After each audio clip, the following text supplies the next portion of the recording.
Gala, kumusta? Mayong gabi nasabdiha kaninyo nga kanunay nagsubaybay niini nga programa diya sa pambuhi nga Dios, Jesus is Forever diri sa Christian Broadcasting Channel with Bishop Pueng Pacheco. Ani ana pud ta sa lahi na pod nga takna nga gihatag sa pambuhi nga Dios alang sa pagpadayon sa mga buluhaton alang sa iyang kahimayaan. Gala, kung isa man ka nga nagtan-aw or nagsubaybay ani nga programa, padayon lang ta diya sa atong buhi nga Dios kay nasayod ta nga ang tanan atong gihimo diya nato makaplagan sa atong Ginoo. Niya na pud tay awit karon no, usa ka pabor, another pabor nga gihatag sa Ginoo alang magpadayon alang sa pagpadayon sa pag-awit diya sa iyang buhi nga ngalan no. Natay awit karon, title nini is ang ngalan mo. Sa kagamhanan ang pangalan sa atong buhi nga Ginoo, kung unsa kamaayo o kahalangdon ang pangalan sa atong buhi nga Dios.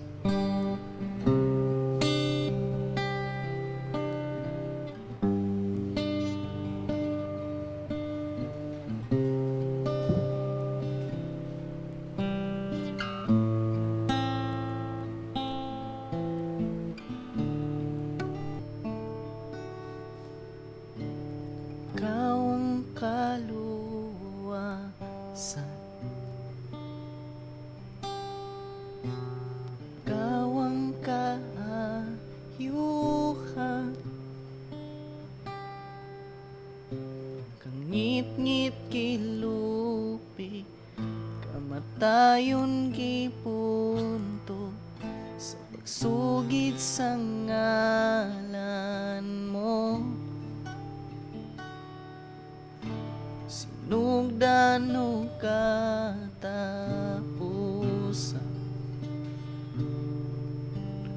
Diyos sa kahangturan,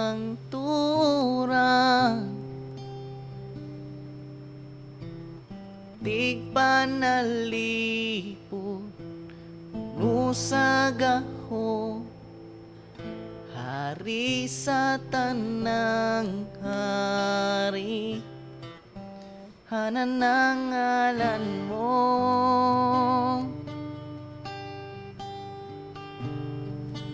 Katahom sa ngalan mo,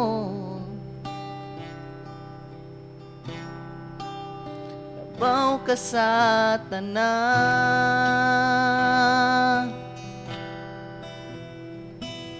Ang ngalan mo, Jesus.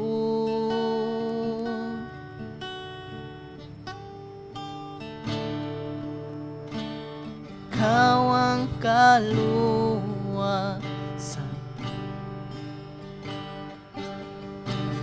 kawang kaayuhan, ang kangit-ngit kibunto sa pagsugid sa ngalan mo. Sinugdan o katapusan,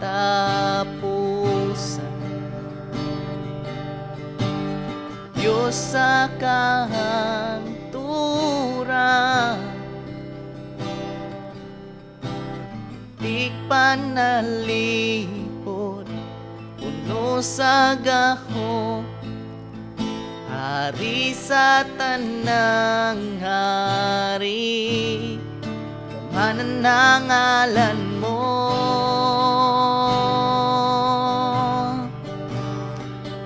Pagkatahom sa ngalan mo,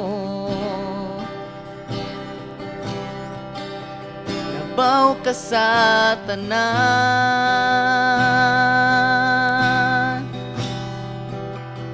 Ngalan mo, Jesus,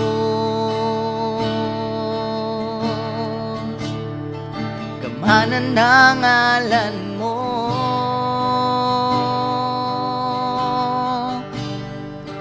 Pagkatahom sa ngalan mo, labaw ka sa tanan.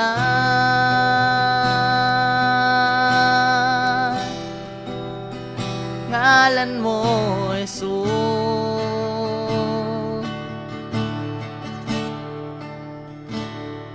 Tanang tuhod magkaluhod, tanang dila magasukid nga ikaw, Jesus, Diyos sa tanan. Mga bihag gawas nun na, mga gapus na nga bugto, ganghaan sa kamatayon, walay gahom. Tanang tuhod magaluhod, tanang dila magasugid nga ikaw, Jesus, Diyos sa tanan. Mga bihag gawas nun na, mga gapos na nga bugto, ganghaan sa kamatayon, walay gahom.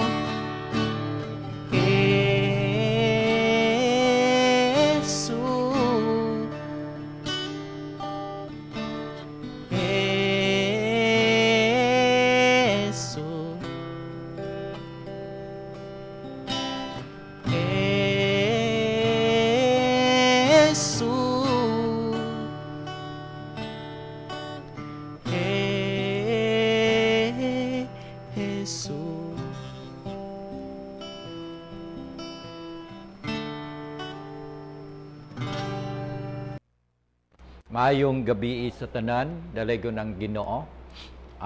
Salamat sa inyong pagsunod nining maong programa sa Jesus is Forever. CBCFI, Christian Broadcasting Channel, na kita nagawali mga igsoon. Ang ministry na to is Jesus is Forever. Bot pasabot nga walay kuan kanang kinutuban o walay kuan ba kining ending si Jesus. Forever gid siya sa atong mga kinabuhi. Forever gud siya dapat sa matag usa kanato, no? Salamat sa Ginoo og tanan pastors, bishop, organization nga konektado kita mga igsoon. So welcome sa atong kining pagwali mga igsoon dinhi sa atong programa. Welcome nata sa Facebook mga igsoon, Tuesday, Thursday, nata sa YouTube. Salamat sa Ginoo sa inyong pag-shout out, sa pagsuporta. Akong prayer nga dili lang ako makitagaan og blessing sa Ginoo, apil mo mga igsoon, no, apil mo sa taga Bohol. Salamat sa Ginoo, not just prayer nga ilang gihatag, napadala pa gyud sila kwarta daw pang tabang. Salamat sa taga Bohol, sa akong mga parente diya, mga Pinggol family. Salamat sa Ginoo sa inyong kinabuhi. Nagpray ko nga mas the more mo nga mohatag, the more mo nga mapanalanginan, ano, kaya ang kabaskog kapiskay sa panglawas kuha naman na bahandi na mga igsoon sa matag usa kanato. Muna nga salamat sa inyong kinabuhi sa akong manghod nito sa Hawaii, sa pagsunod nining mga programa sa Saudi ug sa uban pang dapit sa Davao, sa Manila. Salamat sa inyong mga kinabuhi mga igsoon. Bisan pa sa church, ang Glorious Christian Fellowship, ang PECMA, nagasunod gihapon, no, sila sa kuan sa programa nato mga igsoon. Salamat sa di nako kaayo manganlan ang inyong mga simbahan, pero salamat, no, ang tanan ng mga pastor sa PECMA. Salamat sa Ginoo ato diyang fellowship karon man siguro nga Sunday, karon nga Sunday dito ilang Pastor Jerry Galagar. Salamat sa Ginoo, no, ang fellowship sa gatherings sa mga youth mga igsoon dinhi sa Kugman. So salamat sa Ginoo, hallelujah, sa iyang pagkagamahanan sa kinabuhi sa matag usa. Daghan ang pahibalo sa ato nga naayo sila sa ilang gibati nga sakit balatian. Ug salamat sa Ginoo ni ana mga igsoon, okay. Kita wala man tay power, wala man tay gahom, si Jesus raman ang naay power ug naay gahom. So mo na nga si Jesus gyud ang ayan natong pasalamatan.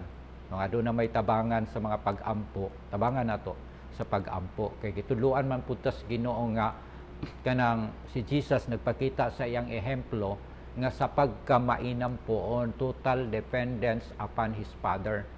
So kita pod kay kita man ang brother, as older brother si Jesus, the firstborn child, gingan lang siya firstborn child, dili tao nga lalang sa tao. Si Jesus na tao kay Maria, pero siya usa ka Dios, no? Sa ka Dios, siya ang ginganlan og firstborn. Dili tao kung na may tao nga nagsulti nga siya may firstborn, piki na, ayaw nagtuhoi nga naman tungod kay baka ako na, no, nag-accept lang na tinuod nga anak ta sa Dios, pero dili ta firstborn child. Si Jesus lang ang firstborn child, the first born again. Og siya nagwalig born again, pagwali niya born again, siya nakit-an gyud ang iyang kinabuhi nga born gyud diha sa Dios, no?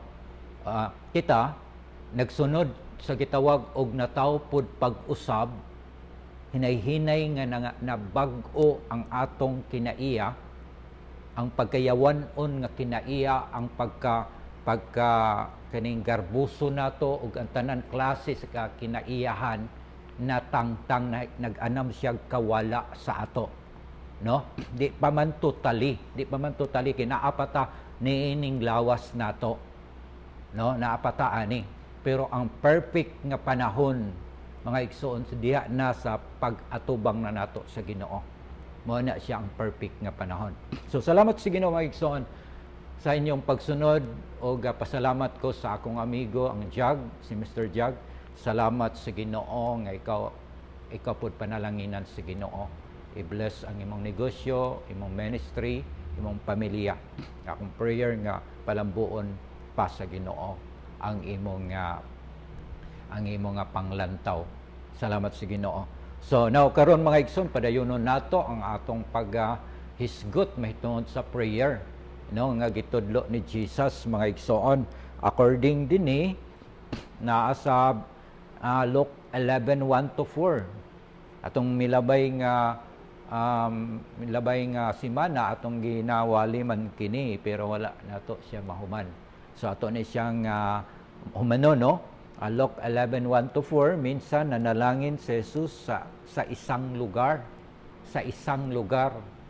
no? Minsan nanalangin si Jesus sa isang lugar, nan siya'y matapos, sinabi ng isa sa kaniyang mga alagad, Panginoon, turuan po ninyo kaming manalangin, tulad ng ginagawa ni Juan sa kaniyang mga alagad. Sinabi ni Jesus sa kanila, kung kayo'y manalangin, sabihin ninyo, Ama, sambahin nawa ang iyong pangalan, dumating nawa ang iyong kaharian. Bigyan mo kami ng aming pagkain araw-araw. At patawarin mo kami sa aming mga kasalanan, sapagkat pinatawad namin ang bawat nagkasala sa amin. At huwag mo kaming hayaang matukso. Huwag mo kaming hayaang matukso. Daghan kaayo mga igsoon nga sampol nga masabtan nato ani. Magpray sa ta. Amahan nga Dios, salamat sa mensahe. Salamat Ginoo nga hatagan mo og wisdom, knowledge and understanding ang tanan o Dios nagsunod nining mao nga programa. Nagaampo ako Dios nga tagaan mo kami huna-huna nga madinawatanon o kasing-kasing nga mapuy-an sa imong mensahe. Salamat Lord sa dihog sa gahom, dalaygon ka in Jesus name. So kini nga prayer mga igsoon, no? Kung kini siya ato lang yun ning sabton, dako kaayo ni siya kuan kanang matud pa maambag sa atong mga kinaiyahan. Maambag ang uban lagi wala na naghimo, wala na nagbuhat. Si Jesus adunay napulo ka sitwasyon diha sa Lucas nga ka napulo pud siya nagpray, nagampo, no? Nagpray siya. So kailangan og wisdom. Accept the truth. Kung napakyas ka, kung na biktima ka, natukso ka, ato ba nga paghinulsol sa imong mga sala. Paghinulsol, ang paghinulsol dili denial, kundi accept the truth. Dawaton nato ang kamatuoran. Ngano man di ay og unsay kapalit ani sama sa usa ka prodigal. Ang gihimo sa prodigal ni uli siya sa balay siyang papa. Pero wala siya naghuna-huna nga mahimo pa siyang anak. Wala siya gahuna-huna anak. Pero ang huna-huna sa papa wala mausab. Ang mahigugmaong amahan gidawat gihapon siya taliwala sa kapakyasan. Pero gidawat sa prodigal son, gidawat niya ang iyang sayop. Gidawat niya nga usa siya ka suwail, usa siya ka kining matuparipildi nga anak. Naghinulsol siya ug andam siya sa pagbiya sa iyang mga nahimo. Gani mingon siya nga bahalag dili nako ilhon sa akong papa nga anak. Basta kay makauli lang ko. Bahalag isipon ako sa akong papa nga sulugoon. Basta kay makauli lang ko. Ingana dapat ang mga Kristohanon dili kay mutalaw ta sa sitwasyon nga naa kita karon. Kung unsay nahitabo sa imo, manangga gaingon din mga igsoon nga Ama sambahin. Nawa ang iyong pangalan, dumating nawa ang iyong kaharian. Bigyan mo kami ng pagkain araw-araw at patawarin mo kami sa aming mga kasalanan sapagkat pinatawad namin ang bawat nakasala sa amin. Ano siyang istorya karon? Gisa na lang mga igsoon sa pag-ingon nga dili ko magbuot kundi ikaw o Dios ang magbuot. Bisan nga na lang nga word. Ano? Dapat lagi mag-ampo lagi. Ayaw lagi diha pag una-una. Dili kay naghuna-huna ra ka puros opiring. Naghuna-huna ra ka nga tight siguro ni. Siya ro basad tights ni. Ani akong tagaan ka og kuan kanang 1 billion tights na. O ributang ka tagaan ka og 100 million. Siguro mo ingon ko nga tights na siya. Pero unsa kahay nahalin? Unsa kahay property nga gibaligya nga nahalin og 1 million? Dapat masayran pud nato na mga igsoon. Dili kay diretso lang kag dawat kay ang imong utok, ang imong hunahuna kwarta na ni, offering man ni. Wa ka kabalog ahagikan. No? Dapat mahibaw-an nimo na ug ma-preserve nimo na. No? Dapat naatay kaalam diya sa Ginoo. So tukso kanang huwag mo kaming hayaang matukso. Tagalog na mga igsoon. No? Matintal matukso. No? Huwag mo kaming hayaang matukso.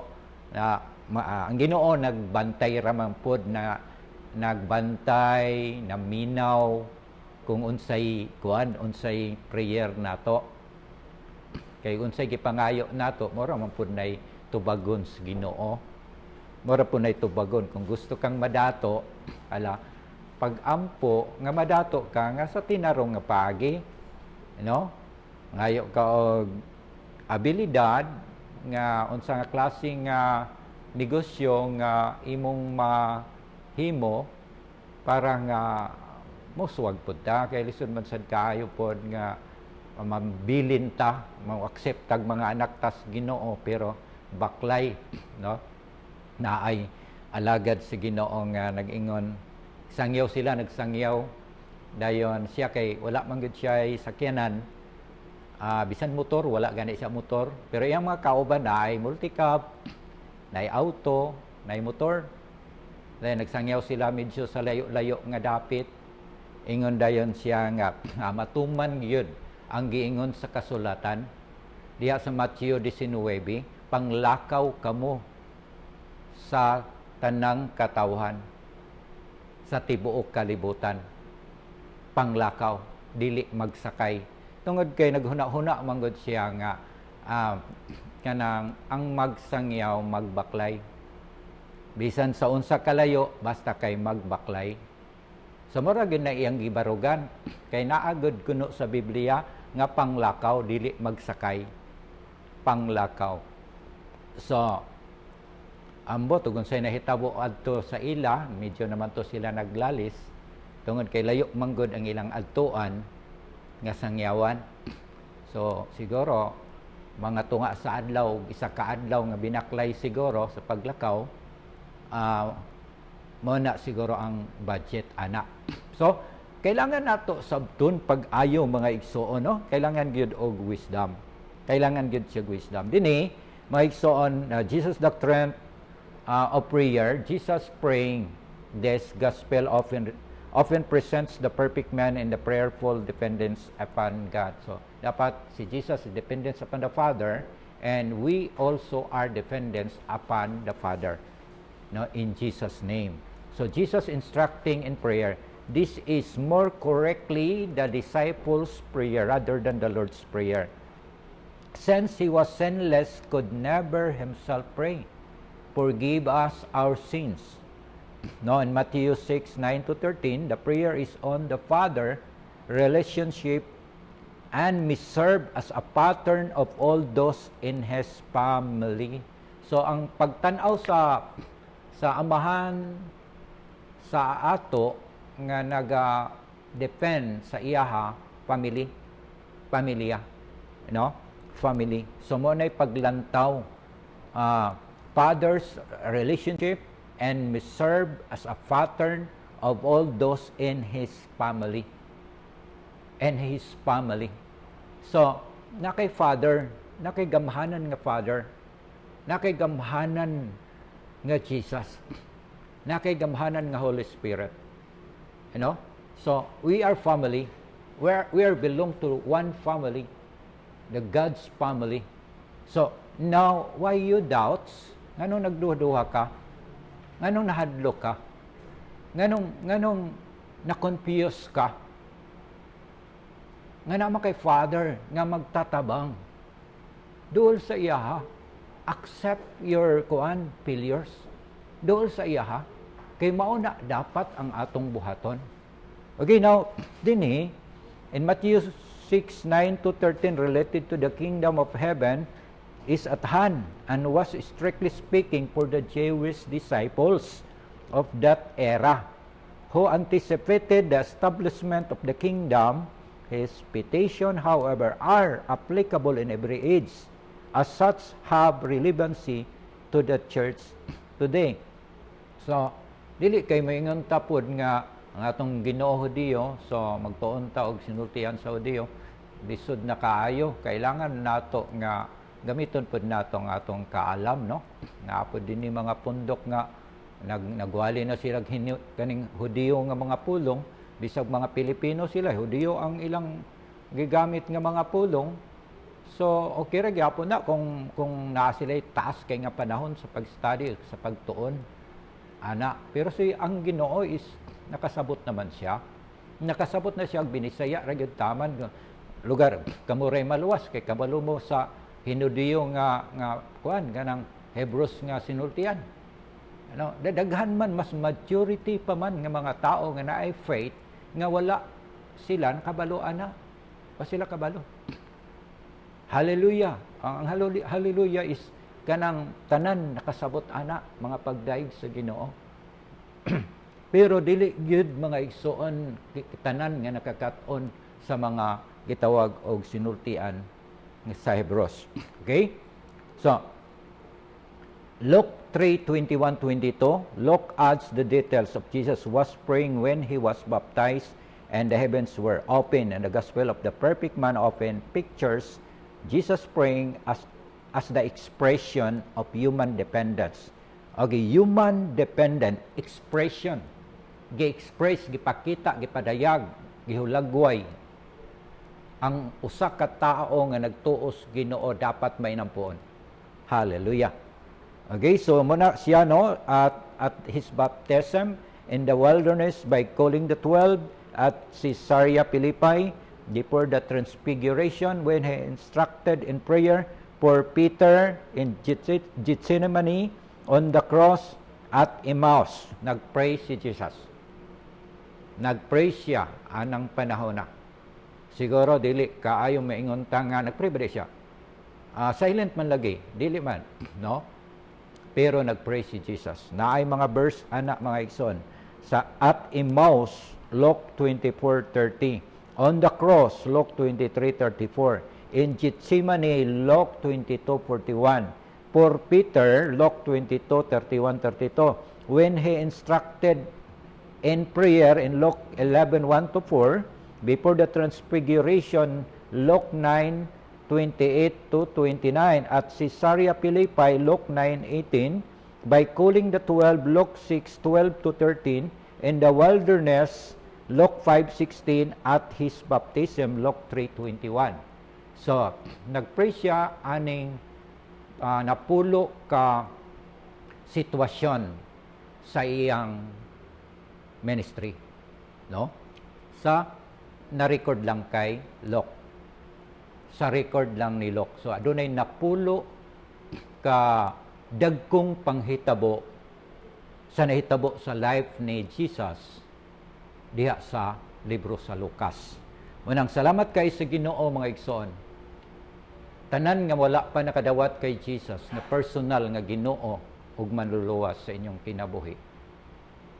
Dawata siya karon ug sabat sa akong pagampo. Amahan nga Dios, Ginoo ning dapit sa kagabion.